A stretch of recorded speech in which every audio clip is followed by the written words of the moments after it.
Have you ever written something that could change everything, yet never sent it? I have, and I carried it with me for decades, every single day, folded neatly in a drawer, as if the paper itself could contain the weight of my heart. This is my story, my letter, my silence. Thank you so much for listening to today's story. If it touched your heart, please support the channel by giving this video a like and subscribing. I would also love to know where you're watching from. Write your city name in the comments. I am Hazel Ruth. I have lived for more than 67 years, and though the world now sees me as quiet and measured, I was not always so calm. There was a time, oh so long ago, when my heart moved faster than my words, when a glance, a smile, or a passing touch could set my soul on fire. That time belonged to Robert. I first met Robert in college. I was 19, timid and full of unspoken hopes. He was quiet in the way that commands attention, yet never demanded it. He had a gentle humor, a patience, and a subtle kindness that drew people in without them even noticing. We became friends slowly.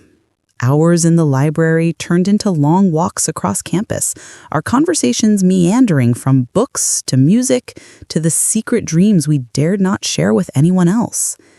I remember one chilly autumn evening. The leaves had turned gold and crimson, and the air smelled faintly of rain and wood smoke. I had stayed late in the library, finishing a paper, when Robert appeared beside me with a cup of coffee. "I thought you might need this," he said quietly, handing me the warm cup. I remember the tremor in my hand as I accepted it, the way my heart thumped faster than I could control. That small act, so ordinary to him, felt monumental to me. It was during moments like these that I began to understand the depth of my feelings. I loved him, though I dared not say it aloud. Perhaps it was the fear of rejection, perhaps it was the innocence of youth, but I knew that if I spoke, everything might change. And so I carried my heart silently. The letter came months later, during the long winter of my second year. Snow had blanketed the campus, muffling footsteps and softening the world. I was in my small apartment, the radiator humming beside me, the lamp casting a golden glow over my desk. I took out a piece of stationery, my favorite pen, and began to write. "Robert," I started, my hand trembling, "I don't know if you will ever read this." And then I poured my soul onto the page. I wrote of every stolen glance, every conversation, every moment I had treasured. I wrote of my admiration, my longing, and my quiet love that had never dared to reveal itself. I wrote carefully, as if each word might shatter the fragile world I had constructed around my heart. When I finished, I folded the letter neatly, placed it in an envelope, and tucked it into a drawer. I never sent it. Days became weeks, and weeks became months. Robert left for another city to begin his career, and I stayed behind, slowly building a life of my own. I dated briefly, though none of it ever felt quite real. My heart had been given, quietly, to an memory, to a man who had never known. The letter remained with me. It became a secret companion, a tangible reminder of my younger self, a keeper of my deepest, most vulnerable thoughts. Sometimes I would take it out and read it, tracing my fingers over the delicate ink, remembering the girl I had been and the feelings that had shaped her. Sometimes I would laugh softly at my own naivety. Sometimes I would cry quietly, overwhelmed by the intensity of emotions I had carried for so long. Even as life moves forward, work, friends, family, and the occasional heartbreak, the letter remained a constant, silent presence. And so did Robert. In my thoughts, in memories, in the quiet corners of my heart. I often wondered what would have happened if I had sent it. Would he have smiled? Would he have understood? Or would he have simply folded it and forgotten, as I had feared? The questions haunted me, yet I never acted. Fear, that unrelenting companion, held me back, even as hope whispered in the quiet moments. I still remember one winter night, many months later, when I held the letter and almost mailed it. The envelope rested in my hands, and I imagined Robert reading it, imagining how he might react. My heart raced, my breath caught, and yet I could not do it. I placed it back in the drawer, a silent guardian of unspoken words. Years passed. College ended. Life moved forward. I found a job in a small bookstore in my hometown, a place filled with the comforting scent of old pages and the quiet hum of readers. I lived a life of gentle routines, filled with small joys, laughter, and the occasional loneliness that comes from carrying a secret so heavy for so long. The letter remained, folded and waiting. I took comfort in its presence, even as I lived a life that seemed ordinary to the world. For me, it was a testament to courage, to love, and to the quiet truths that shape our lives, even when we dare not speak them aloud. And so, that letter, the emotions it carried, and the love it represented became a part of me, quiet, enduring, and deeply intimate. It was my secret, my memory, and my heart, all wrapped into one delicate piece of paper. Life, after college, had a rhythm of its own, steady, quiet, and, at times, achingly lonely. I moved into a small apartment not far from the bookstore where I worked, its walls lined with shelves of novels, each one a tiny world I could enter when the real one felt too heavy. My life was simple, predictable, and safe. Yet the letter I had never sent weighed upon me like a secret companion, silently shaping every choice I made. I dated briefly in my 20s and 30s. Men would come and go, charming, polite, occasionally kind, but none ever stirred my heart as Robert had. The intimacy I had longed for, the kind that made your pulse quicken and your stomach flutter, remained tucked away, unreachable. The letter remained in its drawer, a quiet witness to a love that had never been voiced.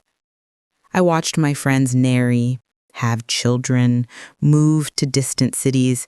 I celebrated their happiness while quietly measuring my own solitude. I reminded myself that life had its own plans, and perhaps my path was meant to be slower, quieter. Perhaps it was meant to carry me through lessons in patience, reflection, and self-discovery. And so, I poured myself into my work. The bookstore became my sanctuary. I knew every corner, every creaking shelf, every scent of aged paper and ink. Customers came and went, asking for recommendations, sharing stories of their own lives. I listened more than I spoke, offering gentle suggestions and soft smiles. In these interactions, I found a quiet joy, though it was different from the exultation of love. Still, the letter remained. Sometimes I would take it out and read it again, feeling the tremor of my younger self in each line. I would remember the late-night walks across campus, the conversations that stretched until the early hours, the laughter and the gentle silences that carried more meaning than words ever could. I remembered how my heart ached with longing, and I sometimes allowed myself to cry quietly, even as the world carried on unaware. Then, one day, decades later, life nudged me unexpectedly. I received an invitation to my college's 50th reunion. A small, elegant card arrived in the mail, the words embossed in gold. My fingers trembled as I held it, and a memory surfaced. Robert's name on the alumni list. My heart skipped a beat. I hadn't seen him in decades, not since he had left the city for his career, yet the thought of him stirred something deep inside me, something familiar and undeniable. For weeks, I pondered the invitation. Should I attend? Would I see Robert? Would the years of silence and unspoken feelings make our encounter awkward, or would it rekindle memories we had both carried quietly all these years? Anxiety and anticipation warred within me. My life had been safe, measured, and predictable, but suddenly, a spark of possibility ignited something I hadn't felt in decades: hope. I imagined the reunion in minute detail, the hall adorned with photographs and memorabilia, the familiar scent of polished wood, and the faint trace of nostalgia, the murmurs of alumni reconnecting after decades apart.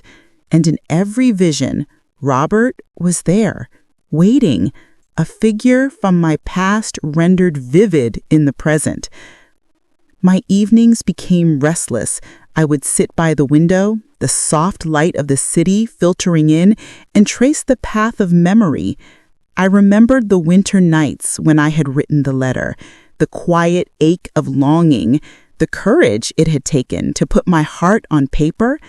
That letter had been my companion through the decades, a symbol of feelings too fragile to voice, yet too profound to forget. And now, suddenly, the possibility of reunion brought those old emotions to the surface. The question that had haunted me for decades, what if I had sent it, loomed larger than ever. Would Robert remember me? Would he recognize the depth of my feelings even after all these years? And more importantly, would I have the courage to finally reveal the truth I had carried silently for so long? As the reunion approached, I realized that life, in its quiet way, often gives us moments we cannot plan. We are presented with choices, sometimes decades in the making, that demand courage, reflection, and honesty. The letter, the years of waiting, the unspoken emotions, they all led me to this point. I packed carefully for the reunion, my hands trembling slightly as I slipped the letter into my purse. Perhaps I would bring it, perhaps I would not. I could not predict the outcome, but I knew one thing with certainty: I would not allow fear to dictate my heart any longer. Whatever happened at that reunion, I was determined to embrace the possibility, to face the truth I had carried silently for more than 40 years. The night before the reunion, I could hardly sleep. I lay in bed, listening to the soft hum of the city outside, imagining what it would be like to see him again. I remembered the sound of his voice, the warmth of his smile, the quiet depth in his eyes that had captivated me as a young woman. And I realized that despite the years, despite the silence, despite the distance, my heart still remembered him vividly. For the first time in decades, I felt a mixture of fear, excitement, and anticipation that was almost intoxicating. The letter had been my secret for so long, yet now it felt like a bridge to something new, something uncertain, fragile, yet undeniably real. And so I faced the dawn of the reunion with a mixture of trepidation and hope. Life had brought me here, to this moment, and I could not turn back. The years of waiting, the quiet longing, the hidden letter, they were all part of the journey that had led me to this one possibility. The reunion hall was bathed in warm, soft light, the air thick with nostalgia. Old photographs lined the walls, showing smiling faces of students decades ago, frozen in time. The gentle hum of conversation filled the space, the quiet laughter and occasional exclamations creating a soft rhythm. And yet, amidst the chatter and the crowd, my heart felt strangely silent, focused on one presence: Robert. I saw him across the room before he noticed me. Time had changed him, of course. There were faint lines on his face, subtle gray threads in his hair, the faint weariness of a life lived fully.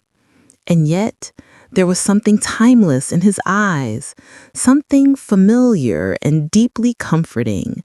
The Robert I had loved so long ago was still there beneath the years, waiting.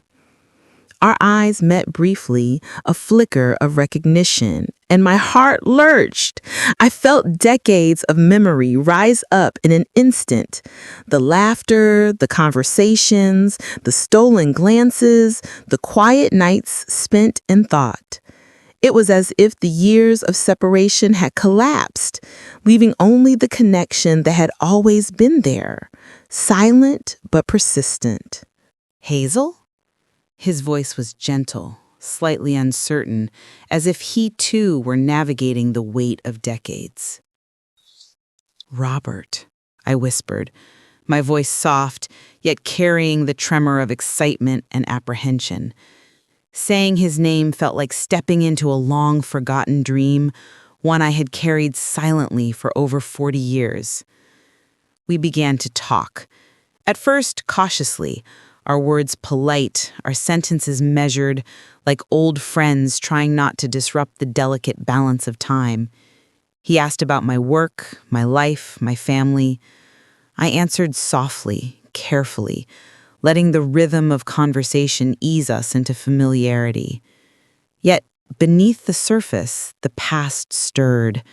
Memories rose unbidden, the library afternoons, the walks across campus, the laughter that had echoed in empty halls, the quiet moments of shared understanding that had left me breathless with longing.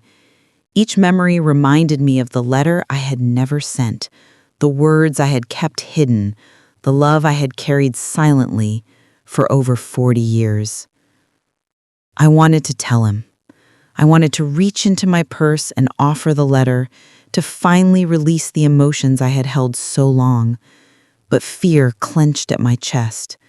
What if he had forgotten? What if he no longer felt anything at all? What if the words I had once written seemed foolish now, after so many years?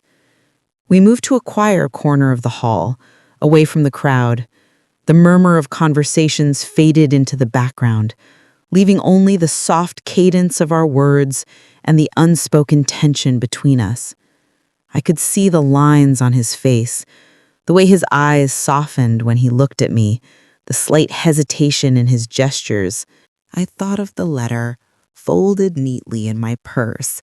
I imagined his expression when he read it, the way his voice might catch, the warmth or perhaps confusion in his eyes. My fingers itched to pull it out, to hand it to him, and finally unburden my heart. And yet, I hesitated. Fear, that unrelenting companion, whispered warnings. What if it disrupted the fragile connection we had just begun to rebuild? What if it shattered the moment into awkward silence? My heart raced as I weighed the decades of longing against the fragile possibility of new understanding. As we spoke, I felt the past and present collide. The memories of youth mingled with the awareness of time past, and in that collision, I realized something profound. It was not the years or the distance that defined our connection, but the courage to confront the truth, no matter how fragile or daunting. For a moment, I let myself breathe in the familiarity of his presence. I let the memories wash over me, the laughter, the quiet confessions, the moments of longing that had shaped the very core of my being. And in that pause, I knew that the letter, long carried in silence, would soon find its way into his hands. The decision settled within me like a quiet flame. I would speak through the words I had written. I would let the letter carry my heart to him, finally bridging the decades of silence. The fear remained, but it was now tempered with a new strength, the strength of honesty, the courage of vulnerability, the willingness to face whatever outcome might come. And so, the reunion, which had begun as a celebration of decades past, became the threshold of a new chapter. The letter, the words, the emotions, all of it would finally be released. I could not yet predict his response, nor the path that lay ahead, but for the first time in 40 years, I felt the exhilarating tremor of hope and a quiet certainty that the moment had arrived. The next step, I realized, was the most daunting: handing him the letter. To release decades of unspoken emotion, to finally confront the truth, and to see what life would offer in return. The moment had arrived. My fingers trembled as I reached into my purse, the folded letter, the keeper of decades of longing, pressed against my palm. My heart raced, a quiet drumbeat of anticipation and fear. This small slip of paper, yellowed slightly with time, carried my soul, my hope, my confession that had remained silent for far too long. "Robert," I began softly, my voice barely above a whisper, "there's something I've carried for a very long time, something I never sent." He looked at me with a mix of curiosity and warmth, the faint lines on his face softening in gentle recognition. "Hazel?" His voice caught slightly, and I felt the weight of years between us shrink into the space of that single word. I took a deep breath, folding my hands around the letter. I wrote this a long time ago. I never had the courage to give it to you until now." Slowly, carefully, I handed him the envelope. Our fingers brushed briefly, and I felt a jolt of electricity that had nothing to do with age or years. The hall around us seemed to fade, the chatter and laughter replaced by the intimate silence of anticipation. Robert accepted the letter with reverence, as if sensing the decades of emotion it contained. He unfolded it gently, reading each line with a quiet intensity that mirrored the depth of my own feelings. I watched him, my chest tight, my hands clammy, yet a strange serenity settling over me. His eyes softened as he read, a mixture of recognition, nostalgia, and surprise flickering across his face. "Hazel," he murmured, his voice thick with emotion. I had no idea." I shook my head slightly, tears threatening to spill. "I never sent it," I admitted. "I was afraid it might change everything, or that you wouldn't feel the same." Robert looked up, his eyes meeting mine with an intensity that left me breathless. "I wish I had known," he said quietly. "All these years, I never realized." The world seemed to pause. In that suspended moment, the years of silence and distance melted away. The man before me was both the Robert I had loved in youth and the Robert I had never known, seasoned by life, yet still familiar, still profoundly affecting.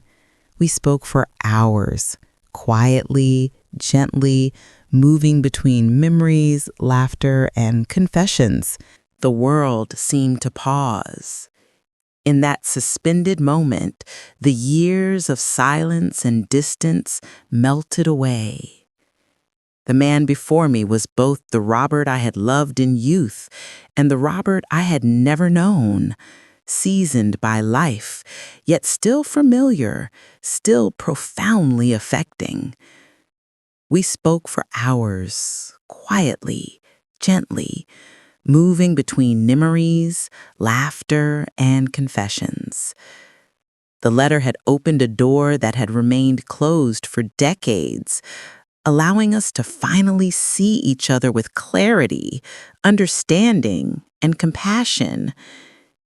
It was not about reigniting a romance of youth, but about acknowledging the depth of connection that had always existed and honoring it with honesty. I realized that the letter, long carried in silence, had not only revealed my feelings, but had also provided a path to reconciliation. It allowed us to bridge the gap of decades, to share the emotions we had both kept hidden, and to find comfort in the knowledge that some bonds withstand the passage of time.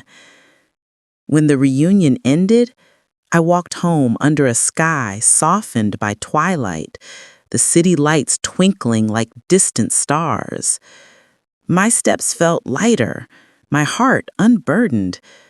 For the first time in decades, I felt the quiet joy of having spoken the truth, of releasing what had been long held captive. Life had not changed overnight. Robert and I were not transported back to our youth, nor did we erase the years of separation. But something profound had shifted, a sense of closure, a connection reaffirmed, a lesson in courage and honesty that I would carry with me for the rest of my days. And so, the letter, once a secret and a weight upon my heart, had fulfilled its purpose. It had carried my love, my fear, my longing, and in return, it had given me understanding, reconciliation, and peace. The days after the reunion passed with a quiet serenity I had not felt in decades. I returned to my small apartment, to the familiar scent of books and warm tea. But everything seemed lighter. The letter, once a weight pressing silently on my heart, had fulfilled its purpose. It had carried my feelings, my fears, my love, and it had finally found a home in Robert's hands, not to bind us, but to set us free.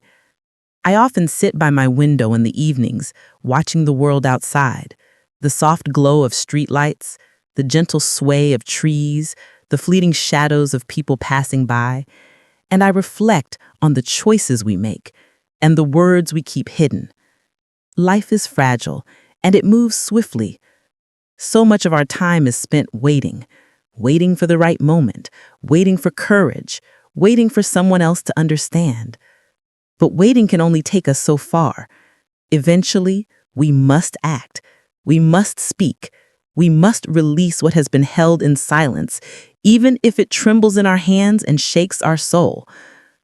The encounter with Robert did not erase the years we had missed. It did not erase the distance, the silence, or the passage of time, but it reminded me of a truth I had long forgotten. That love is not only about presence, it is also about honesty, about daring to express what burns quietly within us, about letting our hearts speak, even when the world tells us to stay silent. I think of my younger self often, the young Hazel who wrote the letter on a winter night, trembling with hope and fear. I wish I could tell her that she was brave, that the words she carefully chose, the feelings she dared to name, were never wasted. I wish I could tell her that, even after all these years, life has a way of granting us small, sacred moments of grace if we are willing to risk vulnerability. And perhaps that is the most important lesson of all. It is never too late to speak your heart, to share your truth, to reach out to someone you care for, even if decades have passed. The act itself carries a power far greater than any fear or hesitation. It can heal old wounds, it can bridge distance, it can awaken joy, and most of all, it can set your spirit free. I have lived long enough to understand that life is not measured by the years we count, but by the moments we embrace, the risks we take, and the love we allow ourselves to feel. And now, with the letter sent and my heart unburdened, I feel lighter, freer, and infinitely more grateful for the courage of my own younger self. Thank you for listening to my story. If Hazel's journey touched your heart, if you felt the quiet weight of unspoken words and the courage it takes to finally release them, please like this video and subscribe to the channel for more heartfelt stories. Share your thoughts in the comments. I would love to hear if you too have ever held a letter or a feeling that waited years to be spoken.